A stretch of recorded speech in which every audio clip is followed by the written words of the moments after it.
Bonjour à toutes et à tous et bienvenue à la 12e Convention on Health Analysis and Management, CHAM 2020.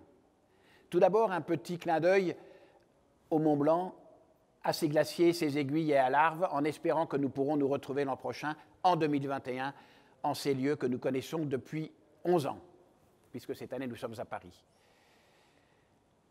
Le thème que je voudrais développer, juste l'introduction, s'intitule « Solidaire, solitaire ». Pourquoi ? Comment le changement d'une seule lettre suffit à inverser le sens d'un mot? Victor Hugo écrivait, je cite, « Rien n'est solitaire, tout est solidaire.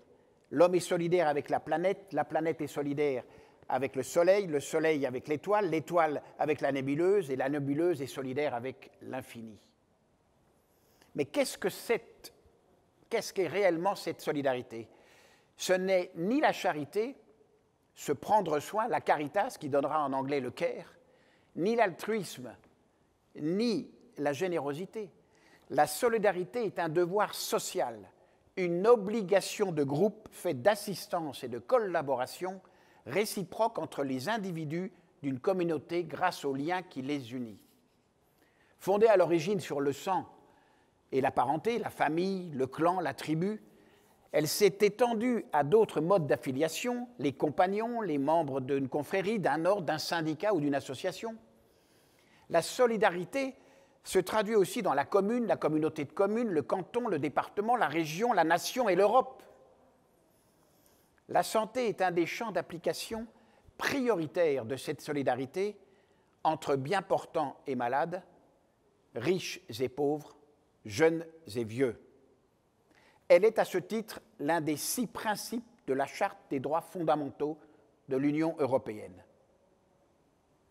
Face à la pandémie, la solidarité a bousculé le train-train habituel pour faire face à la détresse, mais elle a aussi montré ses limites d'action partagée entre professionnels des secteurs publics et privés, entre hôpitaux, cliniques et médecine de ville, le dogmatisme de certains ayant freiné le pragmatisme exemplaire des autres pour soutenir la crise dans laquelle le pays est encore confronté. Être solidaire, c'est refuser de séparer le médical du médico-social et de l'environnemental, c'est empêcher d'isoler la prévention d'avec le soin et la réhabilitation.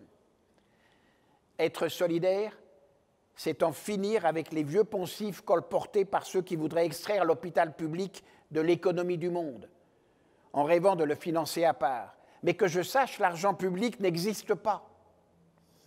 L'État paye le million d'agents de la fonction publique hospitalière, que je salue à nouveau pour son extraordinaire dévouement, grâce au marché via les taxes diverses et les impôts prélevés sur la production industrielle, artisanale et commerciale quotidienne, ainsi que sur les ménages.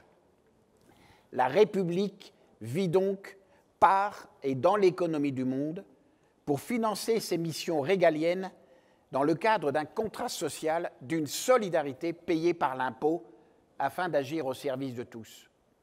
Dès lors, cette solidarité ne peut se développer harmonieusement que dans la confiance entre les individus.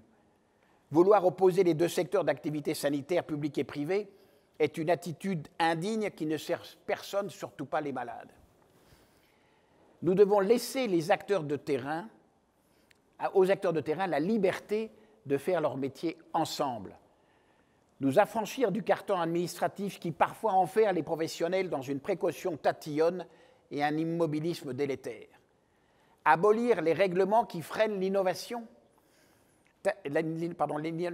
dans l'accomplissement des actions quotidiennes au service des patients.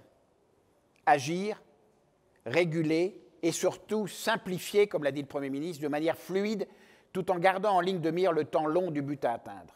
Voilà les priorités qui s'imposent en rapprochant les acteurs afin de bâtir un système de santé réellement solidaire au lieu d'une accumulation de chapelles et autres petites boutiques qui sapent les bases mêmes d'une action concertée et surtout,